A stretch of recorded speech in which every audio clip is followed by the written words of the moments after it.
గోధుమ రవ్వ ఉప్మా చాలా సింపుల్గా తయారు చేసుకుందాం. ముందుగా కళాయి పెట్టి ఒక టీ గ్లాస్కి 30 వంతు ఆయిల్ అయితే వేద్దాము. ఆయిల్ బాగా మరిగిన తర్వాత వేరుశెనగ పలుకులు వేసి బాగా వేయించుకోవాలి. ఇవి బాగా వేగిన తర్వాత తాలింపు గింజలు అంటే వేసుకోవాలి, అంటే ఆవాలని వేసుకోవాలి. బాగా చిటపటమని బాగా వేగిన తర్వాత పచ్చెనపప్పు అనేది వేసుకోవాలన్నమాట. ఇది కూడా పచ్చెనపప్పు మనకు బాగా వేగిన తర్వాత ఒక 4 పెద్ద సైజు ఉల్లిపాయలు, ఒక 5-6 పచ్చిమిరపకాయలు, అలాగే కరివేపాకు కూడా వేసి ఉల్లిపాయలు అనేది రంగు మారే వరకు కూడా బాగా వేయించుకోవాలి.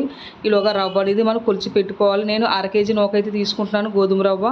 ఒక లోటాడైతే అయిందనమాట. ఇప్పుడు ఉల్లిపాయలు బాగా వేగాయి కదా, 2 లోటాలు పావు నీళ్ళైతే వేసుకోవాలండి. 2 లోటాల పావు నీళ్ళు వేసుకొని తగినంత ఉప్పు వేసుకొని ఎసరు బాగా మరిగిన తర్వాత రవ్వ వేస్తా గరిటెతో కలుపుకుంటూ ఉండాలి. మీడియం ఫ్లేమ్ పెట్టుకొని బాగా ఒకసారి బాగా కలిపి మూత పెట్టి మగ్గనివ్వాలి. ఒక 5 నిమిషాల తర్వాత మూత తీసి మరోసారి బాగా కలిపి ఒక 5 నిమిషాలు స్టవ్ మీద స్లిమ్ మంట మీద ఉడికిస్తే మీకు ఉప్మా అనేది రెడీ అయిపోతుంది. చాలా సింపుల్గా ఇలా తయారు చేసుకోవాలి.